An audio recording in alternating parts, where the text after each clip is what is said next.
is just looking at the problem that it's solving, which we believe is with early investment, with early checks that are written for VCs that may not have the bandwidth within their management team to go deep and manage these companies sort of day to day, month to month, whatever it is.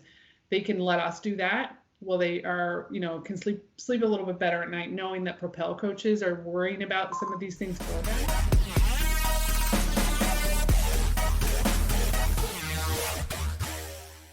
Hey guys, we have Kathryn here from Propel, an accelerator out of Atlanta, Canada.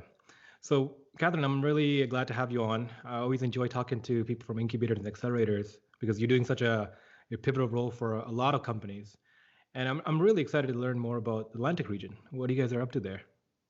Well, hi, Robbie. Thanks for having me. I'm excited to chat obviously about Propel. I'm very passionate about it, and there's a lot of great things going on here in Atlantic Canada that I'm particularly excited about. We have a great ecosystem here, for sure, and I'm newer to the role. I'm originally from here. I've spent a bunch of time here, but with a new lens of saying what are the opportunities for Atlantic Canada, and there's plenty. I have a goal of in 3 years' time, I want to be producing future baby unicorns in the region. I want to put entrepreneurs and tech entrepreneurs in particular in the driver's seat of our economic growth and recovery, obviously, from a global pandemic that we're all grappling with. And in order to do that, we've got a lot of very exciting and hard work to do. And just looking at what is the talent pool, how far along are our current startups, what are we doing within our programs to best prepare these founders and their ventures for success? What does it look like from a capital landscape? Are they able to raise the capital they need? What capital can they attract within our region, within our Atlantic Canadian borders?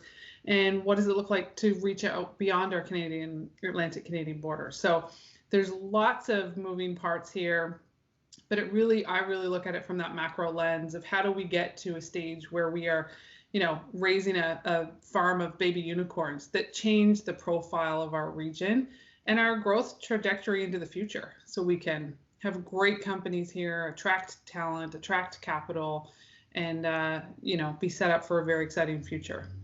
No, definitely. I love that idea, growing a bunch of baby unicorns. Totally.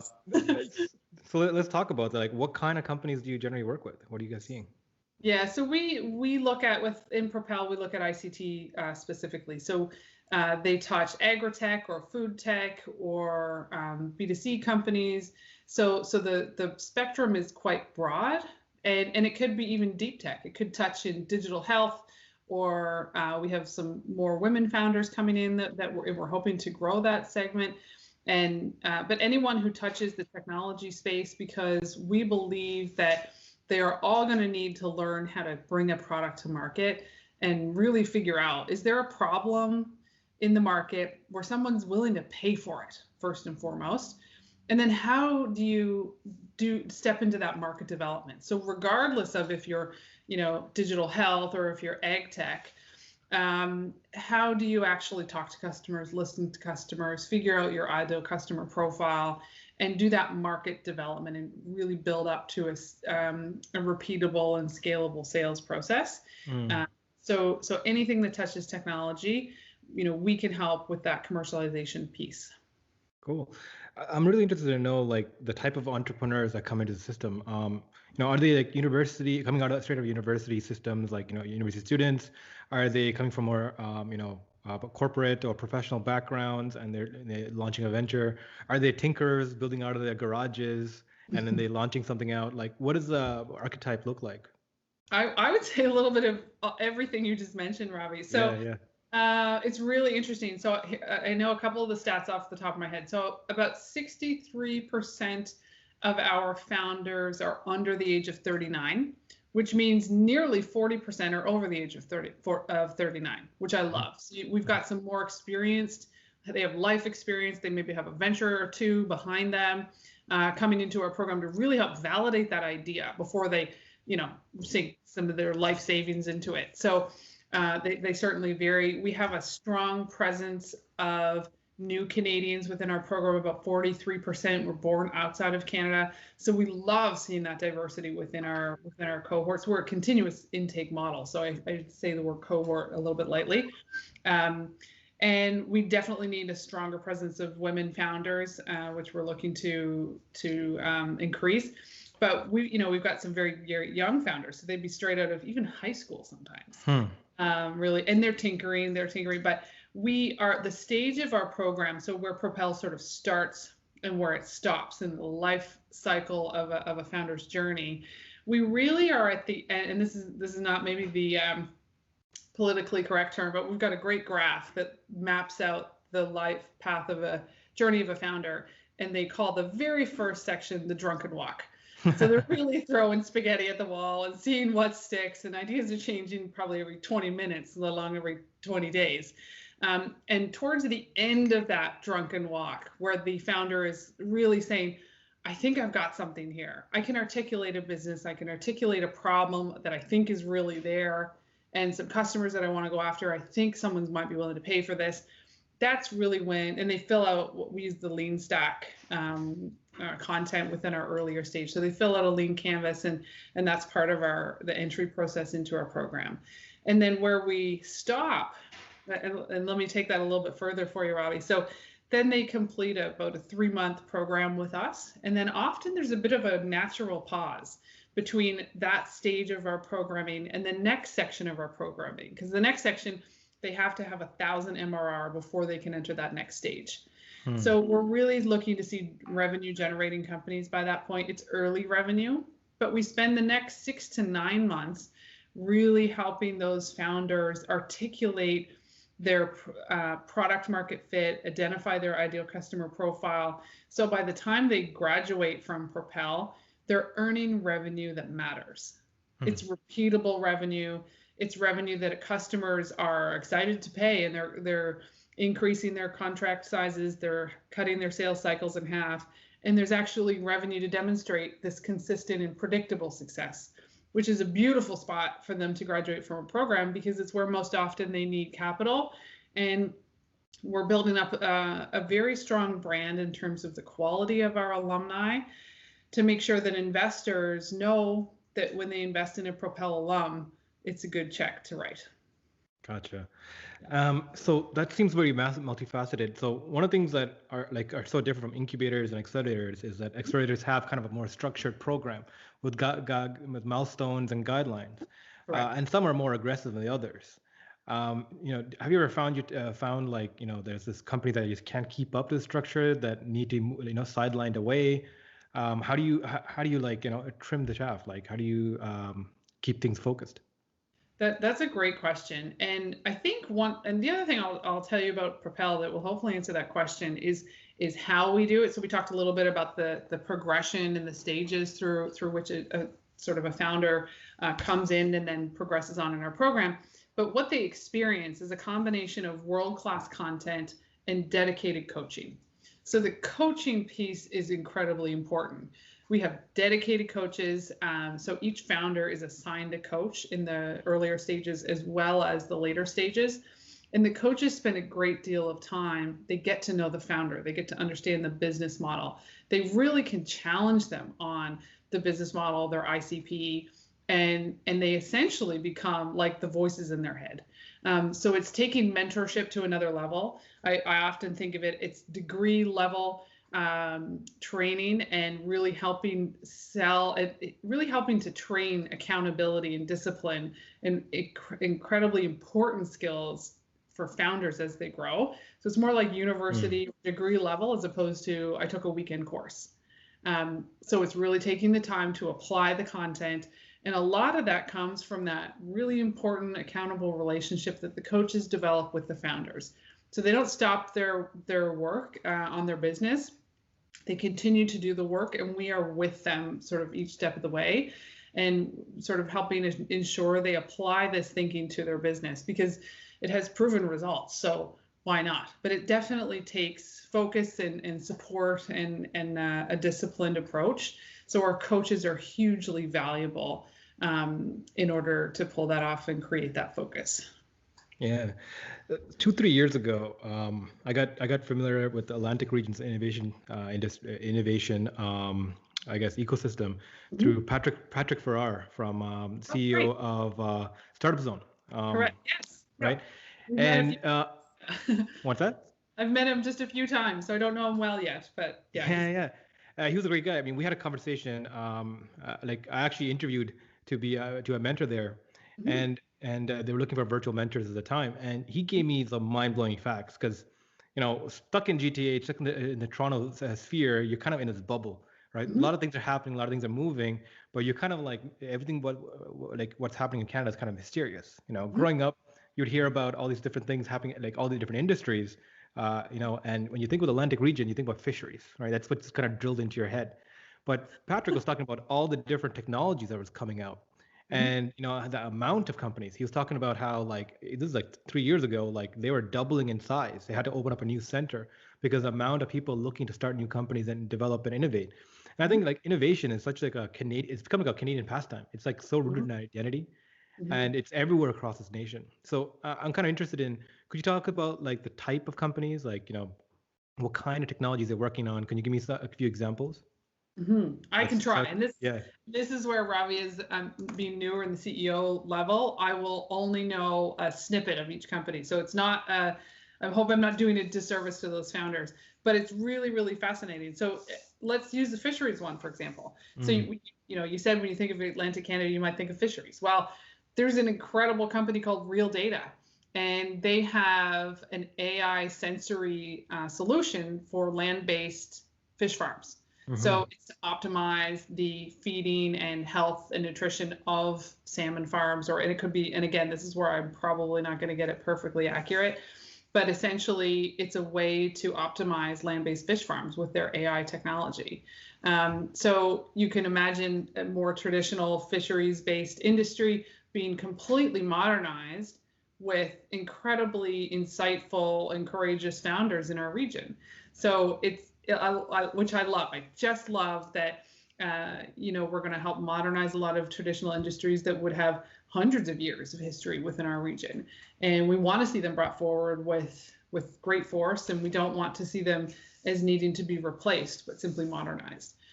So there's great opportunities to do that. There's another one that's involved with the shipment and tracking within the fisheries industry. There's another one involved, another company called Foodbyte, and they're basically automating food safety, putting it on autopilot.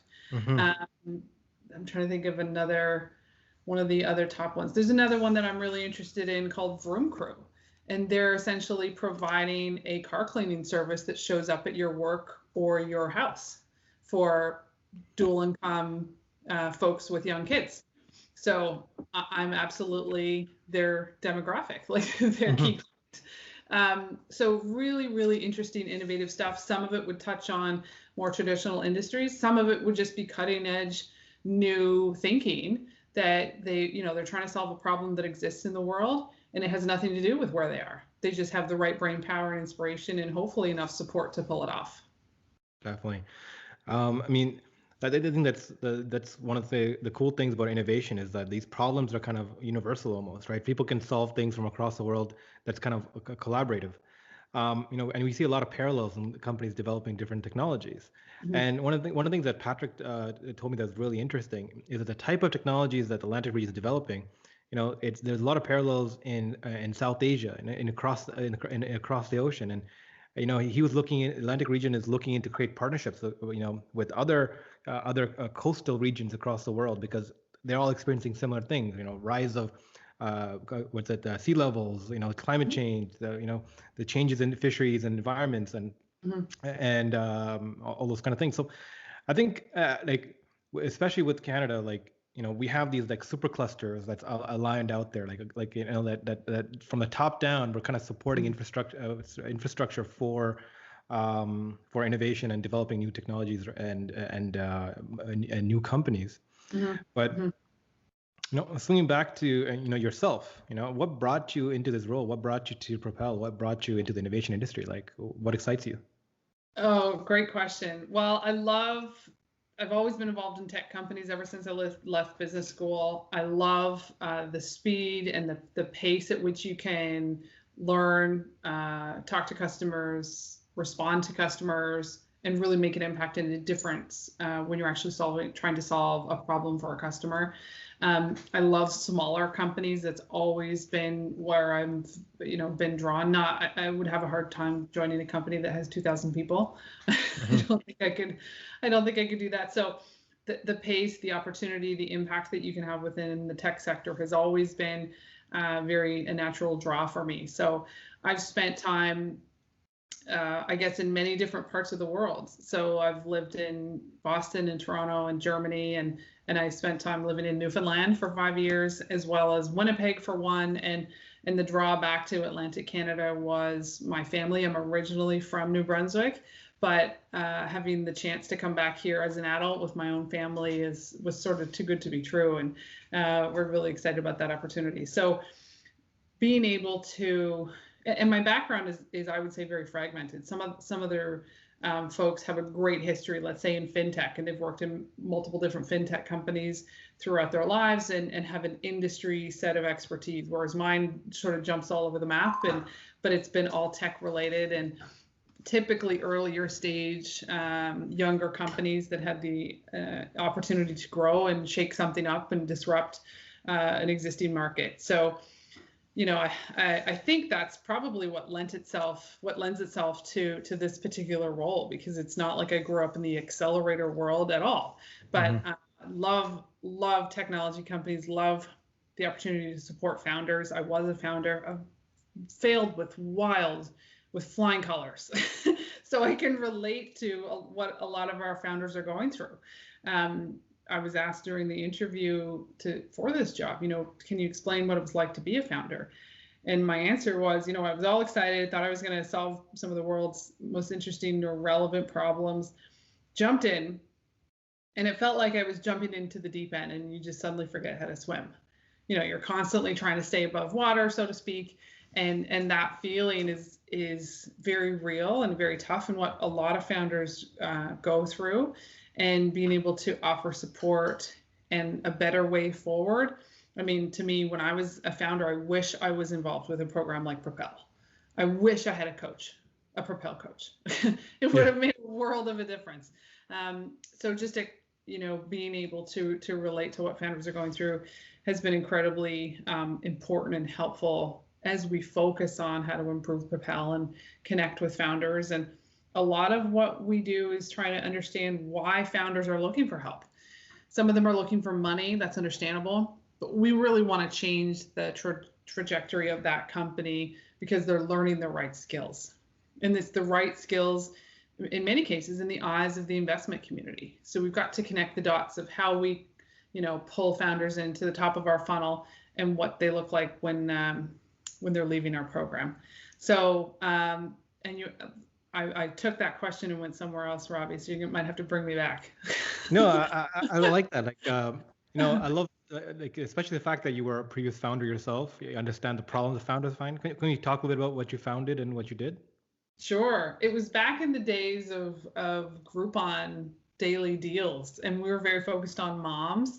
And I wasn't even a mom at the time. My business partner was, she was a great woman. And we made so many mistakes. But what I will say as a founder, it was about a year long, and I sunk a bunch of my savings into it. And, it's a very intense time. But it was probably the most educational year of my career so far, including the years in when I was actually just doing education, because I taught myself how to sell. And that to me has been a skill set that every founder needs to and should learn. But I had to learn it the hard way, unfortunately. Like, I literally had to give myself a pep talk before I made every cold call. But I eventually got good at it. And you could quickly learn the impact of refining your skills, doing a cold call and customer discovery. What does this person want? And what do you have to say to keep that person on the phone? And some of these basic things that a lot of founders hope to never do, but essentially they have to be able to do it, because you're not just selling to customers as a founder, you're selling to investors, you're selling to recruits, you're selling to customers. So that's a skill set that's incredibly important that I was excited to draw out of that experience. Even though it failed, the learning was immense, and I'm very grateful for that. Yeah, I mean that's so important, right? Going through that kind of founder journey yourself.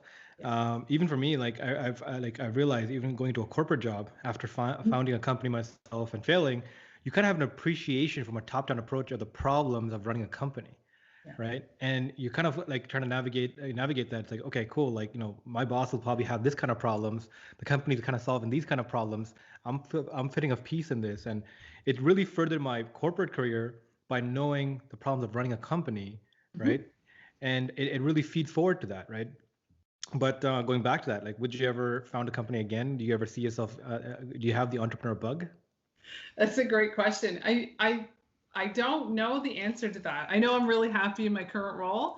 I don't think I could say no. I don't think I could say no. I'll put it that way. I think, if the future was to present itself and it's all based on problems to me. If there's a really pressing problem in the world that I have some comfort level with, or I'm very passionate or interested in, and think I can figure out a solution. And at this point in my career, bringing in the right people to help me do it.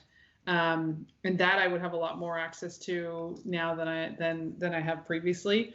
So picking a great co-founder and a great team and digging into that problem, I think that will be a lot of fun to do again someday. But right now I'm happy helping other founders do it. Yeah, definitely. So talking a little bit more Propel, how long has Propel been operating? And you're a virtual accelerator. Has it always been virtual, or has it been because of COVID? Yeah, no, it's a great question. So we were really lucky. My predecessor, Barry Bisson, made the very courageous and important move to take Propel online. So he made it a virtual accelerator before COVID. It had nothing to do with COVID. Mm-hmm. We like to tease him a little bit and say, yeah, he had a tip about COVID, so he did this, but he didn't. It happened he made that switch with the team in 2018. So it was a very courageous move. We're obviously very, very glad he did that. I often say that Barry did the hard work, and now I get to do the fun work and really help take it to the next level. So the virtual capabilities are fascinating because we can reach all corners of Atlantic Canada. Because as you know, we're not that populated here. We're about 2.3 million people in the entire region. We have a couple of main cities and a lot of folks living in other places that are smaller, they're more rural, but there's so many advantages to living there as well. But if they can't access one of the physical accelerators, that presents a problem, and we don't want to stifle innovation just because they live in a rural area.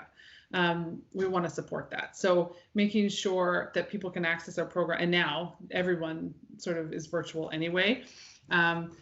But we operate virtually as a norm. It's not new for us. We didn't have to sort of make the shift like many people across the globe did to figure out how to work online. We do that very deliberately and very forcefully. And I'll just give you a small example of that, Ravi. Like, because we're a virtual program, engaging on Zoom or in like a panel discussion with a really successful entrepreneur in our region, it can really lend itself to what I call passive engagement. So just joining a Zoom call and you listen in and then you leave the Zoom call. That to me is not good enough. That's not what Propel does. We like to challenge founders. We want to make sure we're adding to their journeys. Passive engagement and not allowing for passive engagement to happen is sort of one of the things we really make sure that we do, because our virtual experience has to be amazing.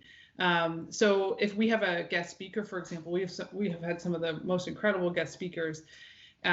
They'll come and at one point we had to think about 12 founders on a call with them, and we like to keep the groups small so they can have time for one-on-one questions with the guest speaker. And the moderator had said, so does anyone have any questions for our guest speaker? It was Marcel Lebrun, who's was the CEO of Radian 6. And there were crickets. None of the founders wanted to speak up and ask a question. So we just said, let's just press pause, folks. As a founder, you have to take advantage of every opportunity you're given. And to be on a Zoom call with this man is an honor. And you've got to be able to leverage this and find some value for your business. And at the end of the day, if you ask a question and engage with Marcel directly, you're going to remember that experience a lot better. So now one of the things we do is our moderators, they'll call on people. You always have to be prepared with a question. You always have to be able to make the best of every opportunity, and somebody got a lead out of it because of that. So they asked a question, conversation evolved, and spontaneous, it just so happened that Marcel knew someone that they should connect with, and they sort of, it went from there. But that's what entrepreneurship is about. Taking your neck out and making the best of it. So we make sure that happens even in a virtual environment, and we want to make sure we can expand that and make sure a lot of founders can leverage the value that we have to offer. Yeah, I mean, that's one of the most particular challenges of being a founder, right? Like you have to be able to aggressively pursue opportunity. Yeah. You gotta and one of the main drivers of that is you gotta love your idea so much that you're willing to go past your comfort zone, right? And I think this is one of the main things that is about entrepreneurship, right? There's a certain archetype of people that go into it because they think it's cool or novel, they can make a quick play out of it, but they're the ones who rapidly kind of fade out of the market. And the ones who really drive through are the ones who love the problem, right? They really want to solve a problem in the market space. And those people will be driven to go past their comfort zone, to go into it. So kudos to you guys for doing that kind of enforced behavior, getting people to jump out, because I think that's really important. Yeah. But I mean, that speaks to also the challenges of being virtual, right? There's certain, as much as I love this, I get to contact you in Atlantic, Canada. No other way you could have done this if it was a in-person show that we used to do. But again, there's a certain level of more comfort and more feedback when you're sitting in person and talking to somebody, or shaking their hand and just looking them in the eye. There's a little bit of nuance, right? They say only 7% of human communication is verbal. There's so much that comes out of being in person. So there's definitely challenges of being running a virtual environment, and you guys have been doing it for 2.5 years, more than 2 years now. So I guess what are the particular challenges other than enforcing people to interact and things like that? Do you feel there's a loss between there's a pro and con loss between virtual versus in person? And do you guys still have an in-person kind of opportunity to people to come in, or at least not now during lockdowns, but in the future, do you have events? Do you provide venues for people to come and meet people in person? Yeah. It's a really important question. So we're definitely virtual, but it is important. And in non-COVID times, we absolutely do have sort of frequent or regularly scheduled networking sessions in many of the sort of cities or events across the region, so that there is an opportunity to have that face-to-face connection. Even my board, I've never met most of them face-to-face. We had a number of virtual meetings. So the opportunity to get to sit down and have a meal with them one day, that'll be really exciting. It'll have a different, it will bring a different dynamic to the relationship. And the same goes with our founders and the coaches. So making sure that we have a strong virtual presence through our marketing and branding. And that really comes down to understanding what is it that founders are looking for? What is it that meeting them at the moment in their journey that they're on? Are they scared? Are they excited? Do they not even know how to take the next steps?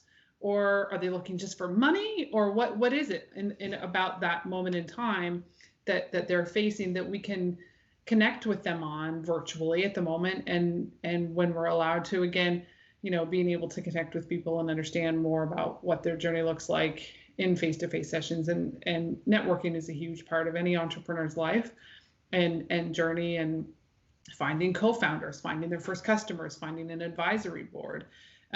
All of that is certainly facilitated when you can meet up, and we make sure that Propel supports a lot of that, and we have our founders located. Our team is located across the entire region for the most part, so we have a bit of a presence across the region, if you will, and we make sure we do some of that face-to-face stuff, because I agree, it's very important. I don't know that we'll ever get back to shaking hands, given what we've been through with COVID. Maybe we'll continue with our, namaste bows or whatever happens, but at least being able to meet up with people will be exciting again. Yeah. So talking about, running virtual, Canada has this deep problem with connectivity.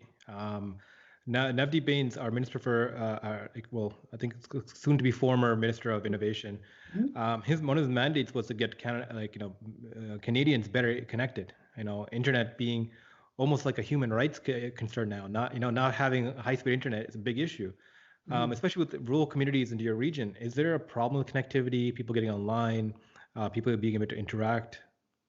Yes, unfortunately. I don't think, and I wish I knew the stats for you right off the top of my head, but I know that it exists because we just had a board member join us from Cape Breton, and they've said, look, we're temporarily relocating to Nova Scotia until COVID settles down. They're normally based in Ontario, so luckily, when we see that, we're seeing that. I wouldn't say every single day, but it's definitely a known fact that people are relocating to the East Coast to temporarily escape COVID. So this individual logged in, he could hear the board meeting, but we couldn't hear him and his video couldn't be on. And so he's an incredibly tech savvy individual, and still the bandwidth became an issue. And I can't tell you exactly where he was located in Cape Breton, but I know that it was Cape Breton. So that's something we need to continue to keep on the front burner. I think obviously there's a lot of challenges that we have on our plates that governments have to address as a result of COVID, from healthcare, but and environmental issues. We don't want the important things like that to be taken to back burner because it'll stall innovation that we need. It's a foundational part of our ability to innovate and move forward as a region. So it has to continue to improve. Yeah, it's so important. We don't really think about growing up in a highly urban environment. Connectivity has always been great, but you hear stories of people in rural environments. Having to drive to a McDonald's to another township and feeding off their Wi-Fi. To submit homework or just to get online. And it's a cause for concern. I know one of Navdeep Bains' initiatives, there's Atlantic cable now being put from Atlantic region to Nunavut to bring connectivity to the more northern sphere of Canada. And I think Canada's doing a great job of trying to build infrastructure, but one of the biggest problems is we're still so big, right, and so sparsely populated. What you're saying about the relocation of a lot of people to the Atlantic territories, I think that's been happening for the past few years. I was shocked to hear even 4 or 5 years ago, a lot of people are saying, why am I trying to live in Toronto, trying to afford an $800,000 house? I can just go back home to Nova Scotia, buy, yeah, right, And I caught up with some people recently about that, and they're like, I moved out to the east, got a house a few years ago for $50,000. Now it's worth $80,000, and the house I sold in Toronto, the cash I made from that, I'm pretty good here. I have a stable lifestyle, and I can work when I want to, but I have capital, and it's everything's kind of easier, and people are friendly. I'm like, why did I ever think I had to leave this place? And these are people who are native to Atlantic regions. But more than that, I think a lot of people are thinking about this now. Especially, I think COVID's been an accelerant. It's like it used to be location, right? If you're located near the action, right, you're by sublimation, you get pulled into things. But now, as long as you're connected, as long as we can do this, right? You can work from anywhere. So I think. Do you see that? Do you see more people not even native to the region, but coming into the region just because they were Yeah, we do actually, and I'm hoping we'll see a lot more of it. There's an opportunity here, especially with folks who have jobs within the tech sector or not, but as long virtually in the future. To me, this is a better lifestyle if you're from here or you're not from here. This is one of the friendliest places you could move. So if you're not from here, guess what happens when you move here? You get this big hug from strangers, and they're so friendly and curious. Where are you coming from? Why are you here? We're so excited to have you. What school are your kids going to? Oh, we're having a barbecue next week. You should pop by. And it's just, you get a bit of just sort of sucked in to the local culture, which is a great thing. It is, Robbie, of course, if you haven't guessed, you should move here. Your career will not change, but your lifestyle will probably improve just in terms of, no traffic and access to nature and still great restaurants and great entertainment and great shopping. But there's so much shopping that's virtual. But accessing nature and not being stuck in traffic, that's a win here. And that's a given in almost every city in our region. Like I take 4 minutes to get 2 kids to 2 different schools in the morning, and that's it. And for those maybe parents who are listening, they might go, oh wow. And then I come home and I work from home from a virtual office. Propel is obviously virtual, as we've talked about, but my husband drives all of 12 minutes to work. That's it. And it's not traffic. It's 12. It's maybe 11 and a half or 12 and a half on a trafficy day. Like it's a difference of maybe a minute. And just, having access to the outdoors, it's a very safe region. There's a lot of really calming things that put life and work-life balance in the forefront. There's no effort to achieve work-life balance here, almost, as long as you let yourself disconnect from your laptop from time to time. But it's true. And I think what it will demonstrate is that people are able to be very productive here because they're not burnt out. They do have great access to nature. They do have a really friendly environment and community that they feel very connected to. And they don't have to be from here to establish that. It won't take long. So Ravi, when you decide to move here, you just let me know. We'll hook you up. Oh, I've been dying to get out there for a long time. Me and my wife talk about the Atlantic region all the time. Like PEI is one of our top destinations we want to go to. I just want to drive down drive all the way down there. Yeah, beautiful. Like it's a fantastic place to be. Patrick lives there. I believe he still lives there, but yeah, 2 of our Propel team members are based in PEI. Like it's so beautiful. There's so much going on, and it's not overly populated, so there's huge benefits to that. Definitely. So speaking about like the community and how people are, like the Atlantic region has it's pretty much the archetype of how the world sees Canada being friendly and being open, accepting. It's basically the Atlantic region, right? Yeah. It's funny how that works. So you grew up there, right? And you decided, and you moved out there. Like, what are the differences you see now between that time? So I was away for 16 years, and when I left, I had no idea that I would have the opportunity to come back career-wise. You grow up here. When I grew up here, I'm 38 now. When I grew up here, I almost assumed that I would have to leave in order to have a great career. So I did. I left, and did my MBA, and traveled the world, and had a bunch of different jobs, and that was exciting. I married a German and brought him back. So, and at the end of the day, since I've been gone, there's been such a wonderful tech ecosystem built up here, totally in my absence. I can't take any credit for it. But that started with Jerry Pond, and Propel was launched many, many years ago as Jerry is one of the founding partners, and he's had such a huge impact in the region. And, we're very grateful to some of those early pioneers that said, look, we've got to fire up some entrepreneurs, some support systems. How do we bring capital into the region? There's been a lot of great evolution there, and we expect to not only see that continue, but I think as an ecosystem, we're seeing a sense of maturity. So we're seeing accelerators pop up that are focused on very specific niches that didn't exist even 2 years ago. So if it's focused on life sciences, if it's focused on the ocean supercluster, if it's focused on there's a recent one focused on cybersecurity, located in New Brunswick. So that evolution to me signals a nice maturity that's great.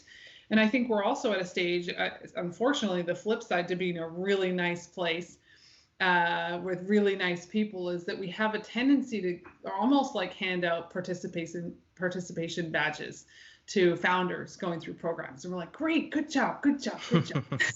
When sometimes it's a little bit more productive to have the tougher or more honest conversations about, we're missing these skill sets. We have to work on this, because no matter how friendly we are here, for our companies to grow, they are growing outside of our borders. They may secure a few of their early customers in Atlantic Canada, no problem. But to grow and become baby unicorns and eventually, hopefully, future unicorns, they're selling to the rest of the world. So they've got to understand and build up those foundational skill sets. And we've, as a region, I believe, have a responsibility to do that. And being the nicest, always positive, friendly person doesn't always lend itself to that. So, we at Propel make sure we have some of the real conversations. We're not mean about it. Let me clear, they're still quite nice. But a little bit of that tough love goes a long way, I think, as a founder and from a trusted coach, which are the relationships that our coaches develop with founders. Gosh, it's important. Because otherwise, we don't want to just hand out participation badges and see companies that aren't really achieving their dreams of growth because of it. It's a bit of a disservice if we're just too nice all the time. Yeah, I mean, being too nice, I think, like not even too nice, is getting too attached to companies. I think it's definitely a problem set because you get so attached to the ideas, attached to the person, but sometimes you have to give that tough love. I went through that myself. Before we started this, talked about how I was an entrepreneur in residence at the University of Toronto, and I started 3 companies. My last company, I actually went through the incubator at the university. The incubator I ended up coming back to, but the director of it kicked me out. He's like, it's time. You're done. You've gone through the program. You're progressed so far because you're an incubator. Your company's developed a certain point. You got to move on. It's like you can't stay here. And he kicked me out. And I remember we just did our 100th episode, and I brought on the director at our 100th milestone ticker because he's been a personal mentor and a friend to me. But I was laughing at him about it. Like, it was probably one of the best things because it pushes you out of your comfort zone. You get so comfortable in this environment of people who are working the same kind of concepts as you, who've been mentoring you and helping you, that to grow further, you need to absorb other resources.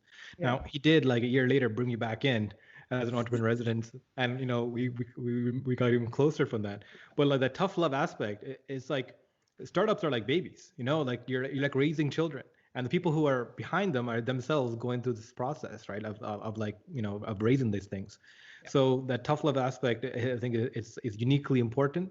But at the same time, you have to have that kind of community aspect of like, like we're all in this together. We're here to help you and being there. So towing that line of being, collaborative and supportive versus, parental and like, okay, time to fly. And honest, I think, is the key thing. And part of it, like, I spent 6.5 years living in Germany, and as a culture, Germans are very direct, but they're not. But they're always very honest. They're not going to paint a fluffy picture just to sugarcoat things. They're going to be honest about it.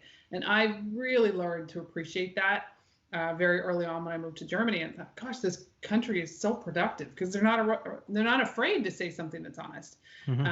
So it's really interesting. And there's one more point, Robbie, that I wanted to bring up, if that's okay. Yeah. So one last thing about Propel that I just wanted to get in, I know we're running out of time, is that in our later stage, one of the things we've learned is we've interviewed all the investors in our region to really understand what is it that they're looking for. When they're looking at deal flow, what are they missing? What are the skill sets that the founders might be missing? What are the skill sets that your great founders have? So we can make sure that we're not missing. If we're going to make any changes to our program, we want to make sure it's in line with what the investment community is looking for. Because at the end of the day, we want all of our grads to be able to raise money without any challenges if they want to. And many of them do need to do that. So making sure that we're talking to investors even outside of our region to make sure we can help solve their problems as they write some of their early checks, so their pre-seed and seed level checks. And in some cases, what we're looking at is if there's a fund, let's say there's a fund in Calgary, a newer fund, and they want to invest in a startup in Calgary, but they want to, I would say, have that founder supported a bit more. We want to encourage them to consider writing Propel into their term sheets.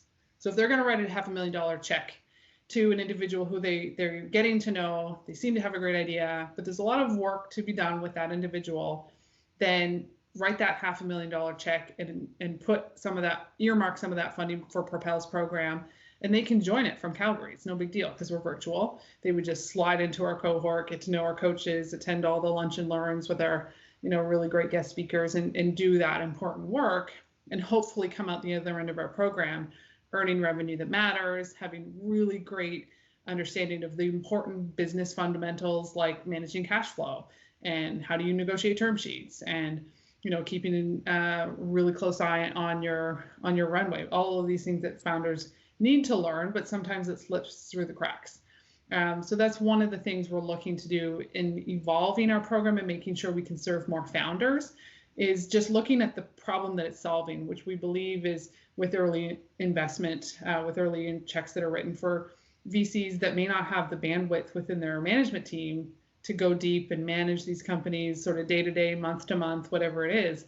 They can let us do that. Well, they are, can sleep a little bit better at night, knowing that Propel coaches are worrying about some of these things for them, and hopefully going to deliver a lot better results at the end of our program.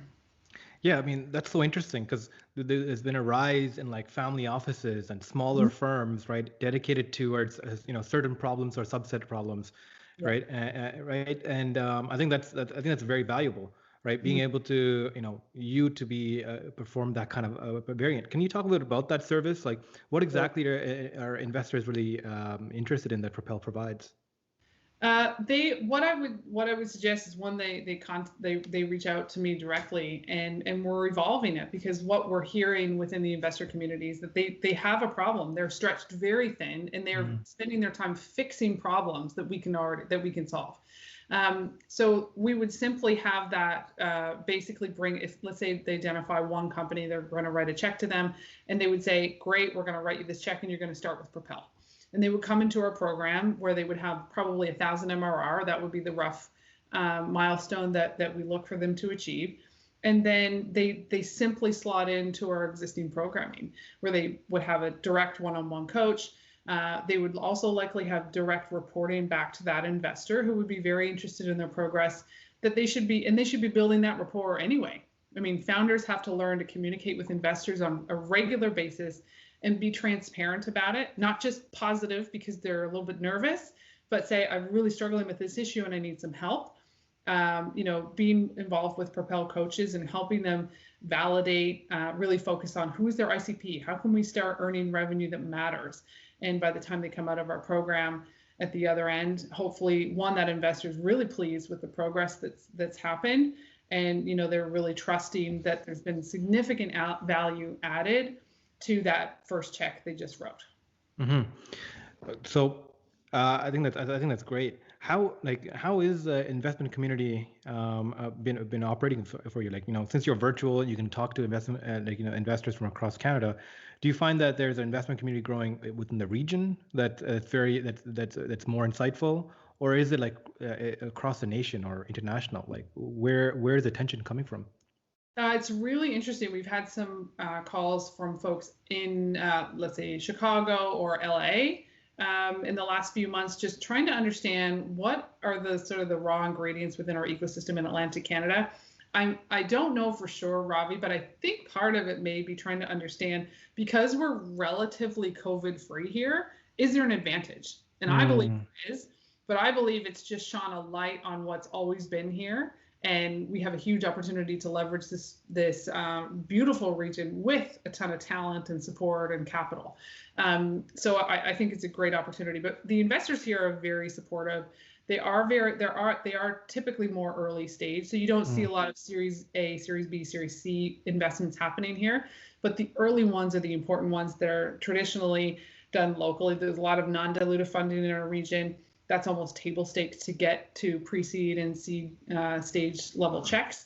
And then some of our later stage investors are engaged in deals with folks outside of our region together in sort of follow-on checks.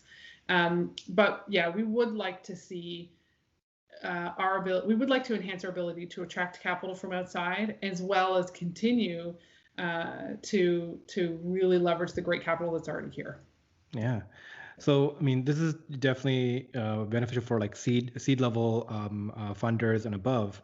How is the angel community in the Atlantic region?